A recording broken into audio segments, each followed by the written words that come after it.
पिछली बार एक वीडियो में कमेंट आई थी कि जब भी हम अपने बाथरूम के अंदर टाइल लगाते हैं तो क्या हमें मैट फिनिश टाइल लगवानी चाहिए या फिर हमें ग्लॉसी फिनिश टाइल के ऑप्शन की तरफ जाना चाहिए।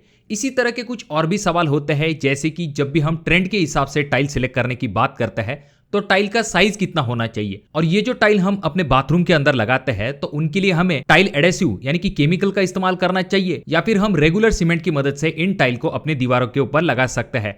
उसके बाद में कुछ जगह पर ऐसा भी देखा जाता है कि जब भी टाइल को लगाया जाता है तो कुछ दिनों बाद आपका टाइल का कलर जो है वो फेड हो जाता है। ये होता इस वजह से है क्योंकि आप गलत तरीके की टाइल अपने घरों के अंदर लगा देते हो। तो इसीलिए आपको ये जरूर पता होना चाहिए कि कौन से टाइप की टाइल आपको कहां पर लगवानी चाहिए, जिससे कि टाइल का कलर आगे चल के फेड नहीं होता है और आपको टाइल की लाइफ भी ज्यादा मिलती है। तो आज के इस इंपॉर्टेंट वीडियो में हम इन सभी पॉइंट को कवर करने वाले हैं। तो वीडियो काफी काम की और इंटरेस्टिंग होने वाली है, इसीलिए इस वीडियो को पूरा जरूर देखें। चैनल पे अगर आप लोग नए आए हो तो चैनल को जरूर सब्सक्राइब कीजिए। तो जो सबसे पहला सवाल आ जाता है कि हमें मैट फिनिश टाइल लगवानी चाहिए या फिर ग्लॉसी फिनिश टाइल लगवानी चाहिए। तो देखिए दोस्तों, जहां तक बात आती है आपके बाथरूम के अंदर आप जो है दो टाइप की टाइल लगाते हो। पहली होती है आपकी फ्लोरिंग की टाइल और दूसरी होती है आपकी वॉल टाइल। तो जब भी हम बात करते हैं वॉल टाइल्स की तो वहां पर आजकल बहुत सारे लोग ऐसा रेकमेंड करते हैं कि आपको आपके वॉल टाइल्स के लिए मैट फिनिश टाइल की तरफ जाना चाहिए, जो कि ट्रेंड के हिसाब से काफी अच्छी दिखाई देती है। No doubt matt finish tile को जब आप वॉल के ऊपर लगा देते हो तो ये दिखने में काफी खूबसूरत दिखाई देती है। 3-4 सालों से इसका ट्रेंड आ चुका है। बहुत सारे लोग अपने बाथरूम के लिए मैट फिनिश टाइल के ऑप्शन की तरफ जाते हैं, पर इसमें प्रैक्टिकली एक दिक्कत होती है। कुछ महीनों बाद जब आप कंटिन्यूअसली अपने बाथरूम का इस्तेमाल करते हो तो जो आपका हार्ड वाटर होता है उसकी वजह से आपके ये जो टाइल की फिनिशिंग होती है वो डल दिखाई देना शुरू हो जाती है। एक तो ग्लॉस फिनिश टाइल की तरह इसमें एक चमक नहीं होती है, और जब पानी के साथ इसका ज्यादा कांटेक्ट आने लगता है तो इसमें आपको थोड़ा सा डलनेस दिखाई देता है, जिस वजह से जैसा लुक आपको शुरुआती वक्त में शोरूम में या फिर आपके बाथरूम का तुरंत काम करने के बाद दिखाई देता है, वैसा लुक आपको कुछ महीने बाद इसमें दिखाई देना कम हो जाता है। शुरुआती वक्त में मैट फिनिश टाइल जब भी आप अपने वॉल के ऊपर लगाओगे तो ये काफी जबरदस्त फिनिशिंग देंगे। ग्लॉसी के कंपैरिजन में ये दिखने में भी बहुत अच्छे दिखाई देंगे, पर कुछ महीनों बाद आपको उस तरह की फिनिशिंग इनमें दिखाई नहीं देगी। वहीं पर अगर हम बात करते हैं वॉल्स के ऊपर, अगर आप ग्लॉसी फिनिश टाइल के ऊपर जाते हो तो इसका फायदा यह होता है कि इनमें आपको एक चमक मिलती है। भले ही आप हार्ड वाटर का इस्तेमाल करते हो तो ये भी थोड़ी सी खराब हो जाती है, पर जब आप इन्हें क्लीन कर लेते हो तो वापस से ये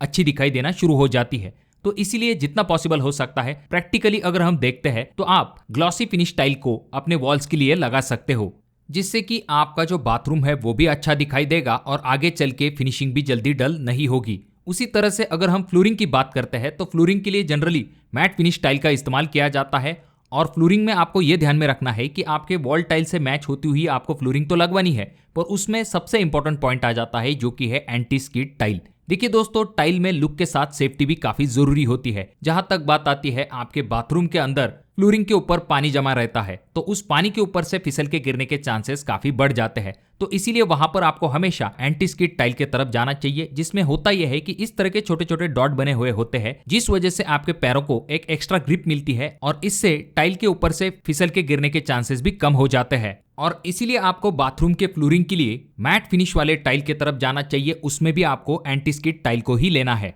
अब बात करते हैं आप जो टाइल के ऊपर डिजाइन सिलेक्ट करते हो तो उसे आपको किस तरह से सिलेक्ट करना चाहिए। तो उन्हीं पुराने टाइप के फूल पत्ती के डिजाइन आपको नहीं सिलेक्ट करने हैं, या फिर कुछ जगह पर आपने वही पुराने जबरदस्त लेजेंडरी डिजाइन को देखा होगा जिसमें कि इस तरह की मछलियां, पत्थर और समुंदर इस तरह के डिजाइन होते हैं, तो आपको इस तरह की टाइल को भी नहीं लगवाना है। अगर आपको ज्यादा पसंद है तब जाकर ही आप इस तरह की डिजाइन को लगा सकते हो। आजकल बहुत सारे अलग अलग टाइप के डिजाइन आपको मार्केट में अवेलेबल हो जाते हैं, जिनमें से मार्बल फिनिश या फिर जो ग्रेनाइट फिनिश वाली टेक्सचर की टाइल होती है उनका आप इस्तेमाल कर सकते हो, जो कि आपके बाथरूम को एक ट्रेंडिंग और लग्जरियस लुक देने का काम करेगा। अब इन टाइल्स को आपके दीवार के ऊपर लगाने के भी अलग अलग पैटर्न्स होते हैं, जैसे कि बहुत सारी जगह पर इस तरह के पहले वर्टिकल डिजाइन का इस्तेमाल किया जाता था, जिसमें कि बीच में एक हाइलाइटर होता था और साइड में थोड़ी सी डार्क टाइल का इस्तेमाल किया जाता था।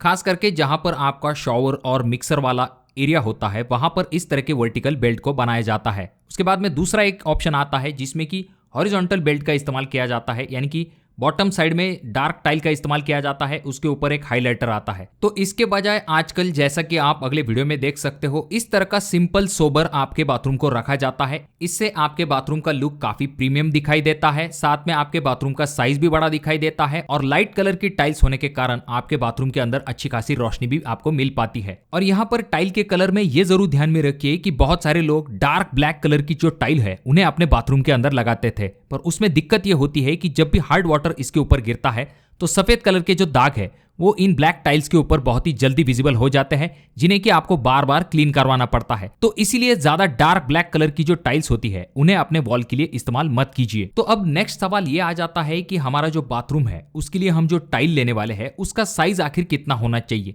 क्योंकि आजकल आपने ट्रेंड के चलते ये जरूर देखा होगा कि बड़े से बड़े टाइल का इस्तेमाल आजकल किया जाने लगा है। तो क्या हम भी अपने बाथरूम के अंदर बड़ी टाइल्स को लगाएं? तो देखिए दोस्तों, ये चीज डिपेंड होगी आपके बजट के ऊपर और आप किस तरह का बाथरूम बनवाना चाहते हो। सबसे पहले अगर हम बात करते हैं, बड़ी टाइल्स दिखने में तो अच्छी दिखाई देती है, पर इन्हें लगवाने के लिए आपको खर्च ज्यादा आता है, यानी कि इनका कॉस्ट ज्यादा होता है और साथ में इन्हें लगाने के लिए आपको टाइल एडेसिव का भी इस्तेमाल करना पड़ता है, जिसके बारे में हम आगे देखने वाले हैं। तो ऐसी चीजों की वजह से कुल मिला के बड़ी टाइल्स को लगाने के लिए आपको खर्च जो है वो ज्यादा आता है। तो अगर आप थोड़ा सा ट्रेंडिंग और लग्जरियस बाथरूम बनवाना चाहते हो, आपका बजट भी है, ऐसे में आप बड़ी साइज की टाइल को लगा सकते हो, जिसमें कि 2x4 की टाइल्स को भी आपके बाथरूम के अंदर लगाया जाता है एडेसिव की मदद से। उसके बाद अगर आप रेगुलर बजट में अपने घर के अंदर टाइल लगवाना चाहते हो तो इसके लिए आप 12x18 के टाइल के ऑप्शन के तरफ जा सकते हो। अब भले ये टाइल रेगुलर जो बड़ी टाइल्स होती है उनके कंपैरिजन में थोड़ी सी छोटी होती है, पर ये पहले से इस्तेमाल की जा रही है और आगे भी इसका इस्तेमाल होगा। इसमें अगर आप पेपर जॉइंट देते हो तो ये दिखने में भी अच्छी दिखाई देती है, इसके ऊपर भी आपको अच्छे अच्छे डिजाइन पैटर्न मिल जाते हैं। अगर आप सही तरीके से डिजाइन पैटर्न को सिलेक्ट करके अच्छे तरीके से इसे लगाते हो तो ये भी आपके बाथरूम में काफी अच्छी दिखाई देती है। और इसका सबसे बड़ा फायदा ये आ जाता है कि 2x4 के कंपैरिजन में इन्हें लगाने के लिए आपको कम खर्च आता है। सबसे पहली चीज, टाइल का कॉस्ट जो है वो थोड़ा सा कम होता है। उसके बाद में इन्हें आप रेगुलर सीमेंट की मदद से भी लगा सकते हो, क्योंकि इनका साइज छोटा होता है तो आपको ज्यादा दिक्कत नहीं होगी। तो अगर आप ट्रेंडिंग और लग्जरियस बाथरूम बनवाना चाहते हो तो बड़े साइज के टाइल की तरफ जा सकते हो। बजट के अंदर अगर आप बाथरूम बनवाना चाहते हो तो आप रेगुलर 12x18 की साइज की टाइल को भी लगा सकते हो। तो अब अगला सवाल ये आ जाता है कि क्या हमें टाइल एडेसिव का इस्तेमाल करना चाहिए या फिर नहीं। तो ये पॉइंट आपका पिछले पॉइंट में लगभग कवर हो चुका है। आपको ये पता चल गया होगा कि जो बड़ी साइज की टाइल होंगी उनके लिए आपको हमेशा टाइल एडेसिव का ही इस्तेमाल करना चाहिए, क्योंकि इससे आपको एक अच्छी ग्रिप मिलती है, आगे चल के आपकी टाइल उखड़ के नहीं गिरेगी अगर अच्छे क्वालिटी का टाइल एडेसिव है ऐसे समय में। अगर आपकी छोटी टाइल है यानी कि 12x18 साइज की टाइल है तो वहां पर आप रेगुलर सीमेंट का इस्तेमाल कर सकते हो, कोई भी दिक्कत नहीं होगी। और बाथरूम के अंदर हम जो टाइल लगाते हैं उसमें कौन से टाइप की टाइल आपको लेनी चाहिए। जनरली इसमें 3 टाइप आते हैं। पहला जो कि है सिरेमिक टाइल, उसके बाद में पोर्सिलिन टाइल और तीसरा टाइप आ जाता है जो कि है वेट्रीफाइड टाइल। तो इनमें से जो सिरेमिक टाइल है उसका कॉस्ट थोड़ा सा कम होता है, उसमें आपको ज्यादा डिजाइन पैटर्न भी मिल जाते हैं, पर इनका जो वाटर एब्जॉर्प्शन फैक्टर होता है वो थोड़ा सा ज्यादा होता है, यानी कि ये अपने अंदर पानी को ज्यादा प्रमाण में खींचती है compare to vitrified tile. Ceramic tile के कंपैरिजन में जो पोर्सिलिन या फिर वेट्रीफाइड टाइल है वो काफी मजबूत होती है, ये अपने अंदर पानी को भी बहुत ही कम प्रमाण में खींचती है। तो इसीलिए जब भी आप अपने बाथरूम के अंदर टाइल्स लगाने वाले हो तो इन सभी पॉइंट को कंसिडर करने के बाद अपने बाथरूम के अंदर टाइल्स लगाइए। वीडियो अगर आपको अच्छा लगा हो तो जरूर इसे लाइक कर दीजिए, बहुत ज्यादा ही अच्छा लगा हो तो अपने दोस्तों के साथ जरूर शेयर कीजिए। और ये जो तीनों वीडियो है इनमें से कोई एक वीडियो आपके जरूर काम में आ सकता है।